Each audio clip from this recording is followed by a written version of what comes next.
Welcome to Revitalize and Replant with Mark Clifton, where we equip pastors to take their churches from declining to thriving by pointing them to a new future and a new hope. Join us weekly for encouragement and practical advice in your pastoring journey.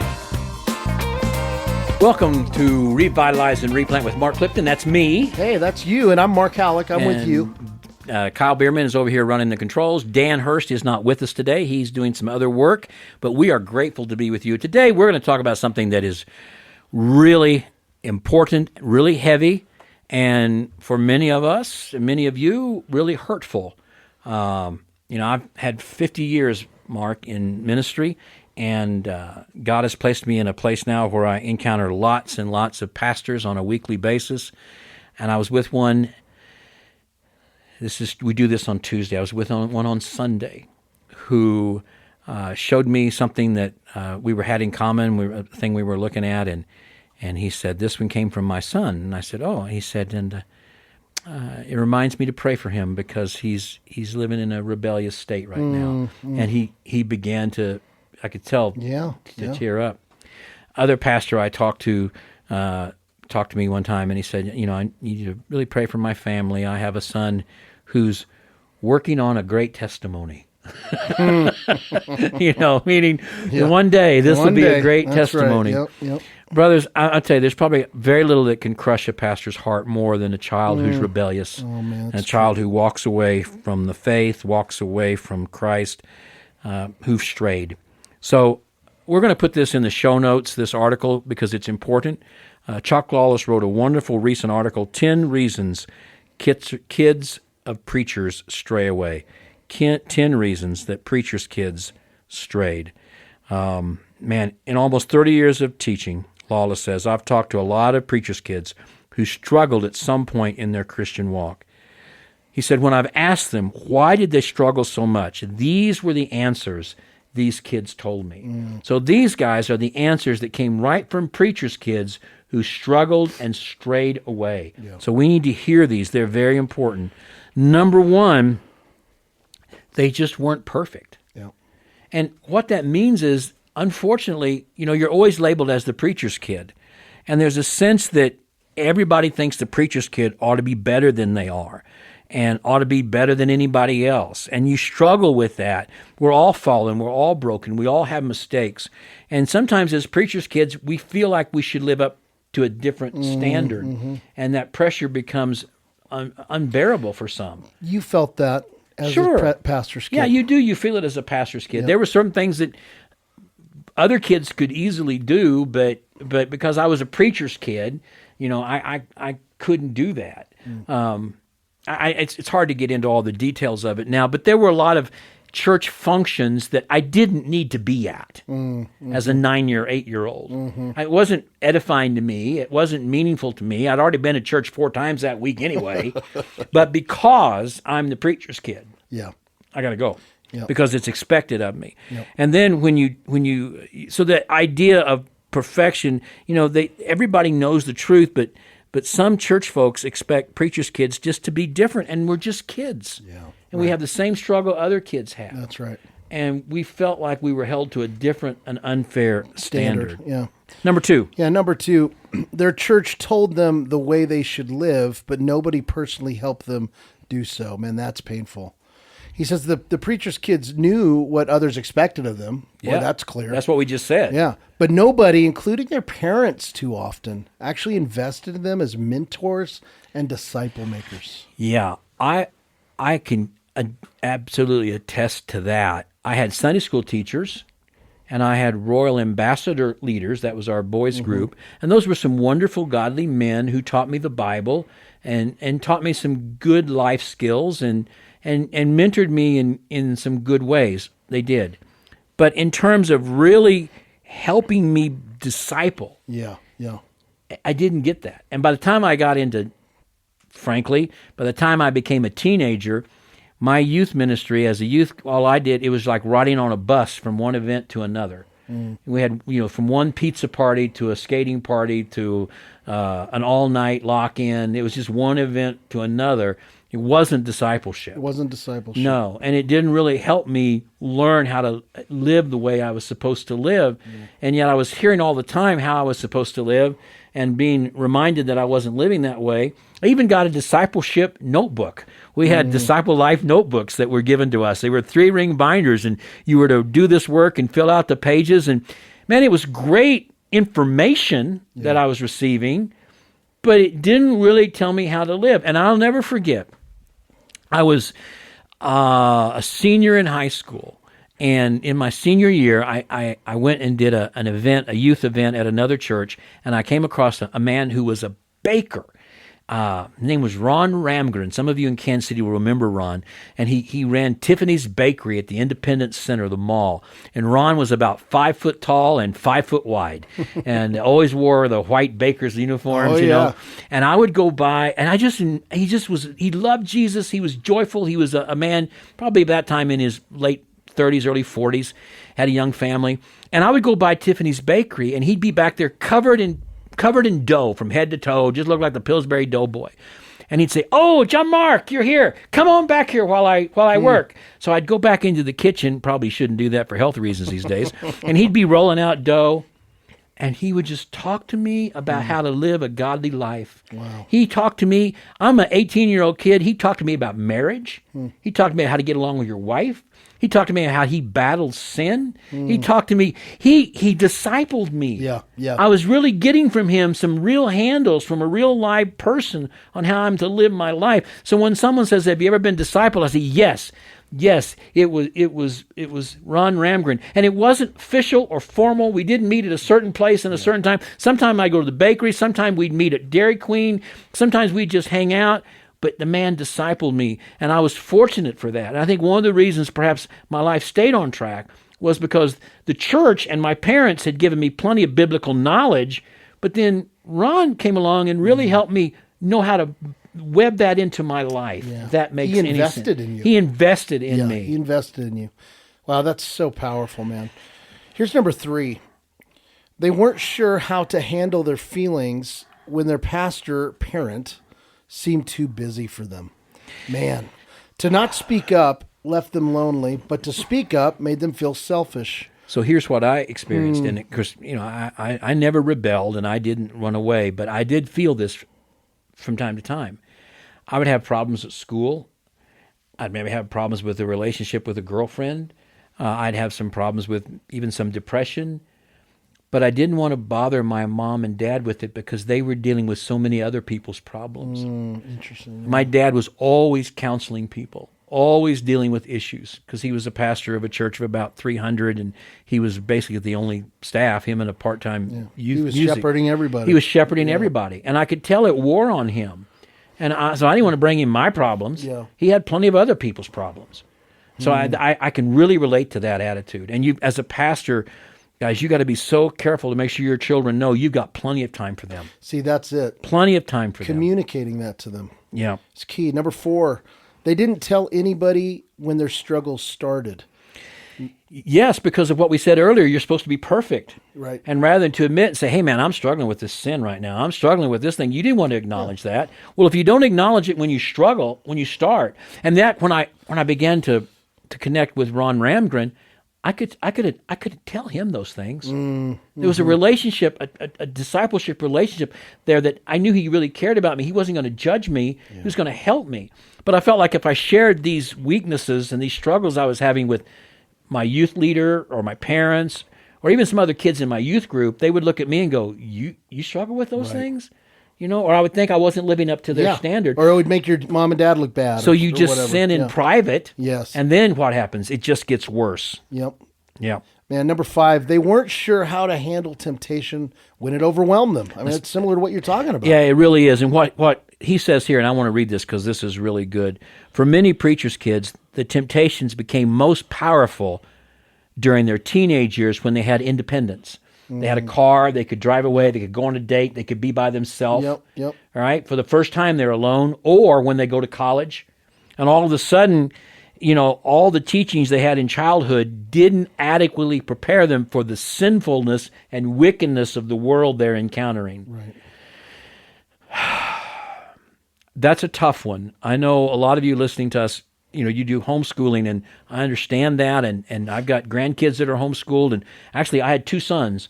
One went to a Christian school, one went to a public school, so and we homeschooled for a year. So I've been through all of that, but you've got to make sure that in your desire to protect them, you also prepare them for the wickedness that the world's going to show at them the minute they leave your nest. Yeah. Amen. That's so good. This is an interesting one, and this is an important one to name. Number 6, they weren't saved yet. So again, when and I love to hear you talk about this, but if you're dealing with someone who's unregenerate, I mean, you can't just assume that this kiddo, just because he's the pastor's kid, is maybe automatically, saved and good to go spiritually. They may have thought that, who knows? They may have thought they were. They don't. As a 6 or 7 year old, my sisters were Christians. They were, 5 and 8 years older than me. They were Christians. My mom and dad were Christians. All my extended family were Christians. Everybody we knew was a Christian. I don't think we knew anybody. I didn't know anybody, maybe at school, some kids, but at age 6 or 7, I didn't. And so I felt like I need to be part of this club. I need to join the club. Everybody else has. I want to be part of this thing. I want to be in. I need to be in. Yeah. And so I was talking to my mom and dad about wanting to be baptized, wanting to be saved. And I remember my parents, much to their credit, wanted to make sure that I wasn't just doing that because I wanted to identify with what the family identified with. I didn't want to be the only one who hadn't been baptized, the only one who couldn't take communion, right? Yeah. They passed the plate. I can't take it, but my sisters can. Oh, yeah. Yep. So all of that sense that I need to do this, but in my own, and this might be helpful to some of you as you listen to this, or some of your children. So at age 6, 7, I did feel, I know I felt conviction, and my parents were hesitant for me to go forward and make a profession of faith yet. But one Sunday night, my dad wasn't preaching. He was away at a revival, and we had our director of associational missions preaching. So I thought, well, I can go forward tonight because this is Frank Claiborne, and he'll let me do that. So sure enough, I went forward. My mom was shocked, and I go front. Of course, Frank Claiborne, he's the director of missions. A preacher kid gets saved. That's a good night. So I went forward, and I don't remember what he said. I do remember I cried, and I do remember I felt really I wanted to do this. It was emotional. I remember being very emotional about it, and then of course my dad, he talked to me and baptized me. But then at age 12 and 13, I began to question my salvation, and every time we had a revival, I'd get saved again. Or every time, or my dad would preach a really powerful sermon about hell, and I'd go forward just because I want to make sure. Yeah, and right. And so I'd go forward for prayer of assurance, and it doesn't look good when the pastor's kid keeps coming forward for prayer of assurance every week. So I remember one night after I'd come forward for prayer of assurance, I was probably 12 or 14. My dad came in my bedroom, and he sat on my bed, and he said, "Mark," he said, "what saves you?" And this kind of tells you about what we hear and what we know. And what I'd always heard was, well, what saves me is I ask Jesus into my heart, and that saves me. And my dad said, I'll never forget, he said, "No, that's not what saves you." And I thought, well, now I've really missed it. He said, "What saves you is that Jesus has accomplished it. It's that he's done it." Did you ask him? Did you mean that when you repented and asked him? I said, yes. Well, then he's done it, and he keeps doing it. And it's not your asking, it's his doing it. And you can trust him to do it. Well, at that moment, did it click at that point? It clicked at that moment. The gospel clicked. And I knew, I said, I was actually saved at 7. But I said, Dad, I would like to be baptized again because now I fully understand it. So I was baptized again. So I think sometimes when you grow up in church like we did, and you come to that early conversion at 6 or 7, there's going to have to be a time later in your life. Yeah. The more you learn about yourself and the more you learn about God, there comes a time you got to sort of give that to him too. And I did that. So some of you will understand that struggle. Absolutely. And then some don't ever have that real conversion. They just joined the club because the parents joined the club. Yeah. And that's what is often very tragic in preachers' kids, for sure. True. And as a preacher, as a pastor, you got to balance that. Do I encourage him to be baptized? Do I discourage him? How do I know? Yeah. I do remember one time I was with one of our elders, one of the churches where I was serving, and one of the elders' daughters wanted to be make her profession of faith and say, I want to follow the Lord in baptism. He's my Lord and Savior. And I remember her dad he said, your mom and I don't think that you're ready yet. And she said, well, why not? And they said, we've not seen any noticeable change in your behavior. You still talk back the way you always talk back. You're still rude to your sister and don't share things with her. You're sometimes dishonest about you made your bed, or if you've really been converted, those things would change. I thought, wow, that's heavy. I would have probably just said, oh, great, let's get you baptized. Yeah, right. And you know what? And a year later, she was. Wow. That resonated with her. That, okay, there needs to be a change in my life if I'm truly converted. So, we have a podcast episode that we did a while back. It's probably been a year or two. But Kyle, I'd love to post this article that I wrote on when helping parents discern the readiness of their children to be baptized, because I think it ties right in with what we're talking about with our own kids. With our own kids. How do we discern preachers' kids when they're ready, when they're not to be baptized? So I think that's an important thing to talk about. Here's number 7. He says they just wanted to experiment. I know. Sometimes preachers' kids have lived in a sheltered environment. Yep. And once they're old enough to get their own car and move out on their own, or have a little bit of independence, they just want to try the sinful world. Yep. It does happen. I told you in a previous podcast, my home area of North Missouri is now completely an Amish area. The old school Amish have moved in there, and I can't remember the name, what they call it, but you can look it up. It's not hard to find. But the Amish do have a thing that when a kid gets to be 18, yes, that's right, they can just go do whatever they want. What is the name? I can't remember, but I was up there the other day, and we were at one of these Amish bakeries, right? Mm-hmm. And so here's this Amish mother, and she's got the long dress and all that would look like an Amish woman, and it's in a bakery with no electricity. But here's the daughter helping her, and the daughter has like pink hair and piercings on her nose and her ears. And it's like, I remember one of the person I was with said, what in the world? I said, well, the daughter is on this, whatever they call it. Right. This, where she's free to do whatever she wants. Free to do whatever, yeah. And if she wants to, but if she comes back, she comes back, and that kind of thing. And I think, well, I wonder if she had returned then, because that's how I understand it. Oh, right? well, maybe she did. They go, and then when she come back. I don't know about that. But that's interesting. But on one scale, sometimes preachers' kids stray for a season because they just want to experience it. They've been sheltered and again, maybe not prepared well enough for the world. What's the next Number one? 8 is that they were rebelling against the church. He says it's easy to do that, especially if the church family, quote unquote, creates anguish for your family. Anger and defensiveness can lead to rebellion and sin. There's nothing worse as a child of a pastor than to see your dad or your mom be treated poorly by the church. Right. Okay, I got to give you a great Henry Blackaby story here. This is so powerful. So, and I've told this story on many occasions. Richard won't mind me telling it again. Richard told me one time that when he was like 8 or 12 years old and they just moved to Canada, and his dad was pastoring Faith Baptist in Saskatoon. He left a large, healthy, growing church in Los Angeles to go to this little tiny town up in Canada to a church that was building was for sale. The church had given up on itself, and they had to pay their own move to get up there. And they get up there, and for the first few months, it's not going real well. People aren't responding well. He said, my dad preached on Sunday morning. He drove an hour and a half to another town to preach on Sunday afternoon, came back on, preached on Sunday night, and preached on Wednesday night. He said on Wednesday night, there'd just be a very few handful of people there. He said, I would see my dad study and prepare to preach on Wednesday night, to teach the Bible. He said, I would sit there and I would see my dad pouring out his heart, and I would look around and I would see these handful of people not really paying much attention. He said, so we went to my mother, and he told my mom, he said, I feel so sorry for my dad that he pours himself into this ministry, and it appears it's not really getting any results and people don't really respect him. So when Henry heard that, he set Richard down and he said, Richard, basically, this is the joy of my life. This is what God's called me to do. I don't want to be anywhere except here. He said, Richard, if God were to call me to the Northwest Territories to preach to 2 Inuits, we would go tomorrow. I'm here because, in other words, he didn't commiserate with oh yes, this is a hard place and these people don't get me.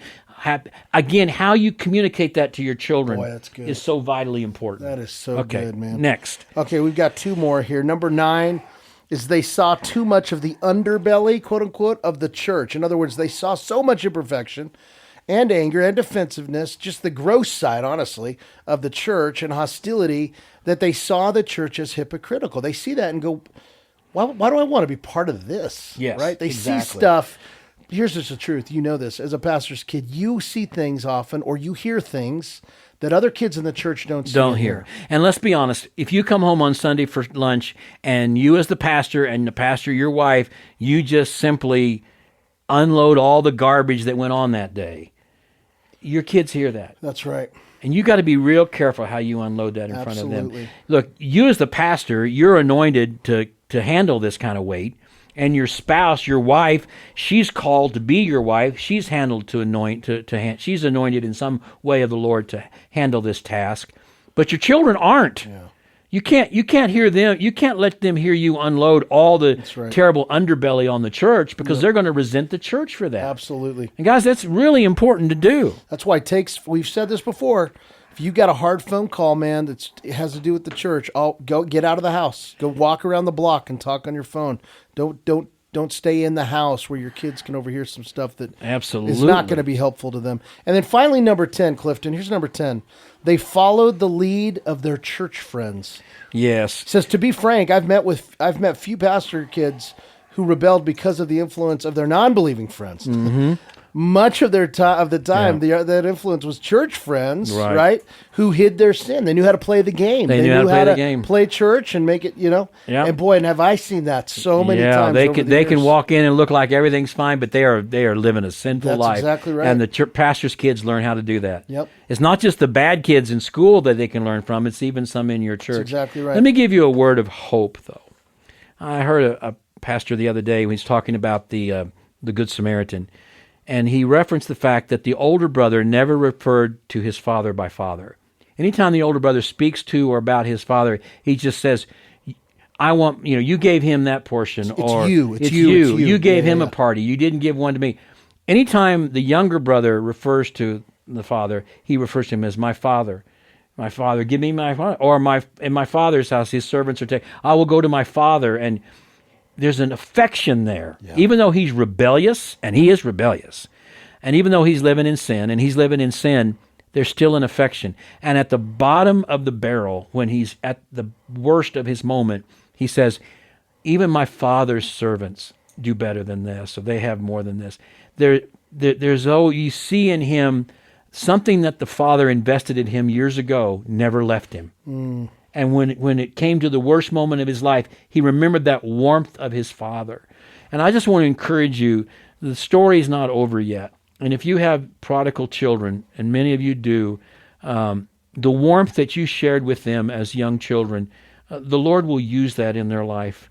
And they will never forget that. That is so good. And so please just pray for them, and they're just working on their testimony, and one day it will come back. So we appreciate you and we love you, and these are hard conversations to have. But please take a look at these things from this article that Chuck wrote, and hopefully it'll be helpful for you and your children, especially those of you who have young children, and can really help make sure you're making these things not happen in the lives of your kids. Hey, check with us every Tuesday and Thursday for brand new episodes of Revitalize and Replant. We are delighted that you're part of our family.